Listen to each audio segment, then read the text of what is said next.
ഏവർക്കും പ്രോക്സിമയുടെ കേരള പിറവി ദിനാശംസകൾ. എന്താണ് കേരള പിറവി?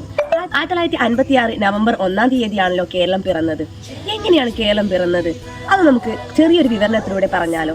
ആദ്യ കാലഘട്ടങ്ങളിൽ തിരുവിതാംകൂർ, കൊച്ചി, മലബാർ എന്നിങ്ങനെ മൂന്നായി മുറിഞ്ഞു കിടക്കുകയായിരുന്നു. അതായത് മലബാർ മദ്രാസ് പ്രസിഡൻസിയുടെ ഭാഗമായി ബ്രിട്ടീഷുകാരുടെ നേരിട്ടുള്ള ഭരണത്തിന്റെ ഭാഗമായിരുന്നു മലബാർ. എന്നാൽ കൊച്ചിയും തിരുവിതാംകൂറും രാജഭരണമായിരുന്നു. ബ്രിട്ടീഷുകാരുടെ ചെറിയൊരു അധികാരം അവിടെ ഉണ്ടായിരുന്നു കേട്ടോ. അങ്ങനെ 1917 INCയുടെ വാർഷിക സമ്മേളനത്തിന് ഭാഷകൾ സംസാരിക്കുന്ന സംസ്ഥാനങ്ങൾ വേണമെന്ന് പറയുന്നു. 1920 INCയുടെ വാർഷിക സമ്മേളനമായിട്ടുള്ള നാഗ്പൂർ സമ്മേളനത്തിന് ഇത് ശക്തമായി തന്നെ അവതരിപ്പിക്കുകയാണ്. ഭാഷകൾ സംസാരിക്കുന്ന സംസ്ഥാനങ്ങൾ വേണമെന്നുള്ളത്. അതിന്റെ അടിസ്ഥാനത്തിൽ 1921 തിരുവിതാംകൂറിലെയും കൊച്ചിയിലെയും മലബാറിലെയും കോൺഗ്രസ് നേതാക്കൾ ഒരുമിച്ച് കൂടിയിട്ട് KPCC രൂപീകരിക്കുന്നു. കേരള പ്രദേശ് കോൺഗ്രസ് കമ്മിറ്റി രൂപീകരിക്കുന്നു. ഒറ്റപ്പാലത്ത് വെച്ചിട്ടാണ്. അധ്യക്ഷൻ T പ്രകാശനാണ്. ഇതിന്റെ ഉദ്ദേശം ഒരു ഐക്യ കേരളം ഉണ്ടാവണമെന്നാണ്. അതായത് ഭാഷകൾ സംസാരിക്കുന്ന ഒരു കേരളം ഉണ്ടാവണമെന്ന് തന്നെ. 1928 ഐക്യ കേരളം എന്ന പ്രമേയം അവതരിപ്പിക്കുന്നു. ഇതുവരെ ഭാഷകൾ സംസാരിക്കുന്ന സംസ്ഥാനം വേണമെന്നല്ലായിരുന്നു. 1928 പൂർണ്ണമായിട്ടുള്ള ഒരു വ്യക്തത ഇതിൽ വരുന്നത്. അതായത് ഐക്യ കേരളം പ്രമേയം അവതരിപ്പിക്കുന്നു. ഐക്യ കേരളം എന്ന പ്രമേയം അവതരിപ്പിക്കുന്നു. ഇതേ വർഷം തന്നെയാണ്, അതായത് 1928 തന്നെയാണ് INCയുടെ വാർഷിക സമ്മേളനമായിട്ടുള്ള പയ്യന്നൂരിലെ ജവഹർലാൽ നെഹ്റു അധ്യക്ഷനായിട്ട് വരുന്നത്. ജവഹർലാൽ നെഹ്റു അധ്യക്ഷനായിട്ട് വന്ന സമയത്ത് അന്ന് ഭരണഘടന രൂപീകരിക്കണം എന്നുള്ള സംസാരങ്ങളൊക്കെ ഉണ്ടായപ്പോൾ ഭരണഘടന രൂപീകരിക്കുന്ന സമയത്ത് തന്നെ കേരളത്തിന് ഭാഷകൾ സംസാരിക്കുന്ന സംസ്ഥാനം വേണമെന്നുള്ളത് അവിടെ അവതരിപ്പിക്കുകയുണ്ടായി. ഇതെല്ലാം അറിഞ്ഞപ്പോൾ തിരുവിതാംകൂറിലെയും കൊച്ചിയിലെയും ദിവാൻമാര് വെറുതെ ഇരിക്കുമോ? ആരാണ് ദിവാന്? രാജാവ് കഴിഞ്ഞാൽ പിന്നീട് മുഖ്യ പ്രമുഖനാണ് ദിവാന്. ദിവാൻമാർക്കാണ് ശരിക്കും രാജാവിൻ്റെക്കാട്ടിലും കുറച്ചാണെങ്കിൽ പോലും നല്ല അധികാരങ്ങളുണ്ട്.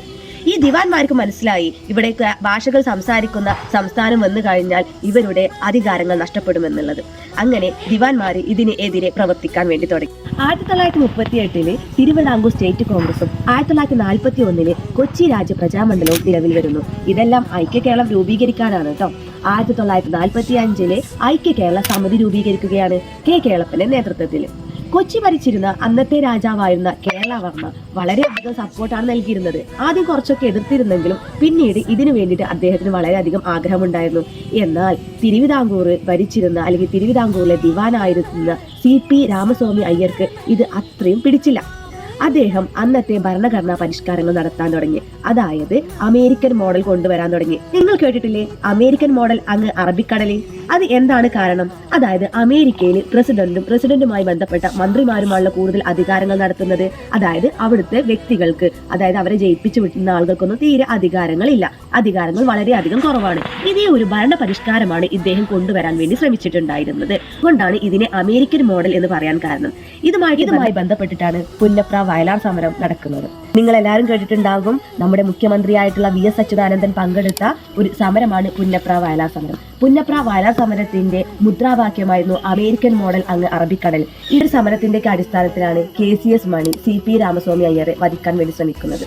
ഇതോടുകൂടി അദ്ദേഹത്തിന്റെ എല്ലാ ആഗ്രഹങ്ങളും കെട്ടടങ്ങുകയാണ്.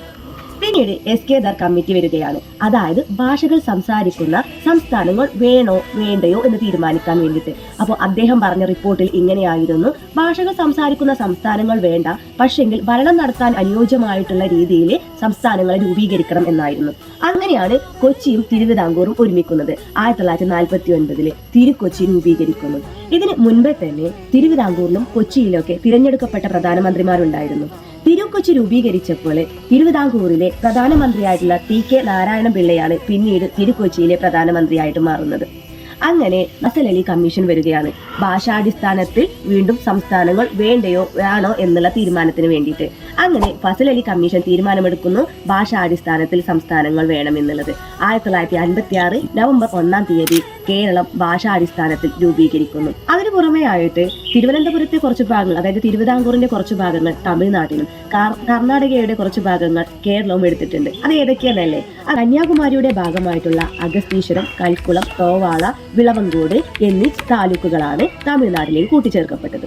കർണാടകയുടെ ഭാഗമായിട്ടുള്ള കാസർഗോഡ് നമ്മൾ കേരളത്തിലേക്ക് എടുക്കുകയും ചെയ്തു. ഇങ്ങനെയാണ് കേരളം എന്നുള്ള നമ്മുടെ ദൈവത്തിന്റെ സ്വന്തം നാട് രൂപീകൃതമാകുന്നത്.